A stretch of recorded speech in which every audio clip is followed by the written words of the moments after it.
बिस्मिल्लाहिर्रहमानिर्रहीम। अस्सलामुअलैकुम class ninth. उम्मीद है बच्चों आज आप लोग खैर खैरियत से होंगे। ठीक है, आज का जो लेक्चर मैं रिकॉर्ड कर रहा हूँ ये बेसिकली आपकी नेक्स्ट चैप्टर पेज नंबर 25, 26, 25 पर शुरू हो रहा है और 26 तक जा रहा है, जिसका नाम टाइप्स ऑफ टेस्ट डेटा है। और उसके अलावा अगर हम बात करें कि टाइप्स ऑफ टेस्ट डेटा, पहली तो बात करें कि टेस्ट डेटा क्या है। वो हमने जिस तरीके से पहले जिक्र किया था कि जो आपका टेस्ट डेटा होता है वो ऐसा डेटा होता है जो एक्चुअल नहीं होता, जो टेम्परेरी होता है और जो खुद से क्रिएटेड है। वो क्रिएटेड डाटा होता है जो आप खुद से टेस्ट कर रहे होते हैं किसी खास काम को समझने के लिए और देखने के लिए कि अगर मेरा जो सिस्टम है वो आगे फेल होगा या नहीं होगा। तो उस मकसद के लिए जब हम अपने क्लाइंट को कोई भी सिस्टम देते हैं तो उसको मुकम्मल तौर पर इंश्योर करवा के देते हैं कि we have tested this system by different types of test data and this system is working fine, कि ये सिस्टम बिल्कुल सही काम कर रहा है डिफरेंट टेस्ट डाटा के ऊपर।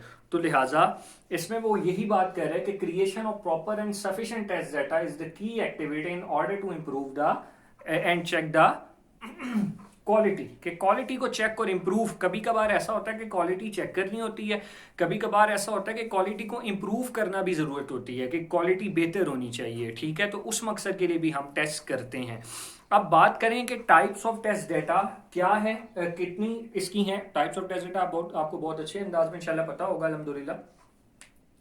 वैलिड टेस्ट डाटा और इनवैलिड, पहले ये जिक्र कर लें। वैलिड का मतलब ये कि अगर तो एक तो सिस्टम है वो अगर वैल्यूज पे काम कर रहे हैं 1 से लेके 100 तक, ठीक है, तो हम उसको 1 से लेके 100 तक सारी वैल्यूज टेस्ट करके देखेंगे कि क्या ये काम सही कर रहा है। ये तो वैलिड टेस्ट डाटा कहलाएगा। ठीक है, यानी जिन सिस्टम वैल्यूज पर वो काम करेगा वही वैल्यूज उसको देना।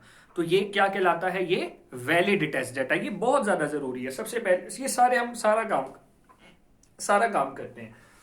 This data is consist of valid values for an algorithm. किसी भी एल्गोरिदम या सिस्टम या सॉफ्टवेयर या हार्डवेयर कोई भी आप टेस्ट करें उसके लिए जो एक्चुअल वैल्यूज हैं उसको टेस्ट करना अपनी तरफ से क्रिएट करके, तो वो वैलिड होता है। इनवैलिड पे देखें कि क्या इनवैलिड, अब इनवैलिड के लिए भी एक वैलिडिटी है ना। जैसे आप कहें कि इनवैलिड, अगर मेरा एक सिस्टम है, मैं कहता हूं कि व्हाट एंटर योर नेम, तो आप एंटर कर दे 101। अब एंटर योर नेम में 101 को तो काम नहीं करना चाहिए। पहले तो बात ये रॉन्ग इनपुट है। चले अब वैलिड की बात, अभी फिलहाल हम इनवैलिड की बात करें तो वो अभी हम दूसरे उस पर चले गए थे इनवैलिड फॉर्मेट पे। अगर वैल्यू की बात करें जैसे 1 से 100, तो 101 पे उसको एरर देना चाहिए, 102 पे, 103 पे -1, ठीक है, 0 पर, सब पे एरर देना चाहिए। तो अगर ये एरर नहीं देता तो इसका मतलब कि ये सही काम नहीं कर रहा। उसको एरर देना चाहिए कि the value should between in between 1 to 100, कि 1 से लेकर 100 तक होना चाहिए। तो लिहाजा वो कहता है it is the test data that does not comply with algorithm. ऐसा टेस्ट डेटा जो एल्गोरिदम के अंदर मौजूद नहीं है, जो एल्गोरिदम के साथ काम नहीं करेगा, तो क्या ये सही काम कर रहा है। इनवैलिड टेस्ट डेटा पर वाकई में काम नहीं कर रहा ये और हमें बता रहा है कि गलत टेस्ट डेटा है, तो ये इनवैलिड टेस्ट डेटा, इसलिए हम टेस्ट करते हैं। इसके बाद boundary test data.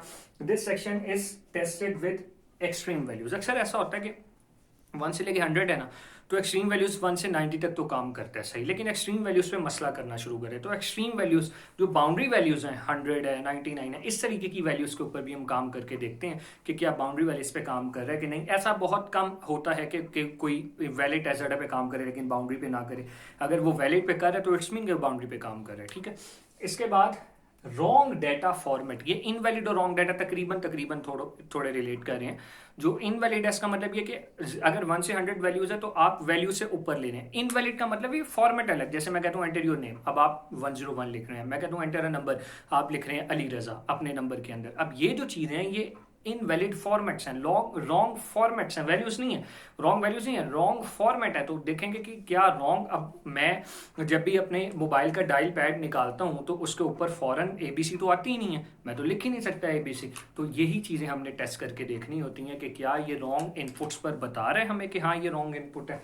It is wise to test data that how the system behaves by values in inappropriate format. ठीक है, इसके बाद एब्सेंट डाटा। अक्सर हम वैल्यूज ना टेस्ट करें, किसी को कॉल मिलानी है बगैर नंबर दिए कॉल करें तो वो कहता है कि भाई पहले नंबर तो एंटर करो।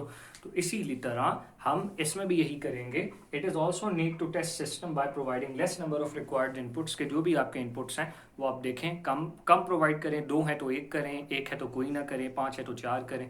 फिर देखें कि क्या ये लेस नंबर ऑफ इनपुट्स जहाँ पे एब्सेंट है, इनपुट किसी ना किसी फील्ड में इनपुट एब्सेंट है।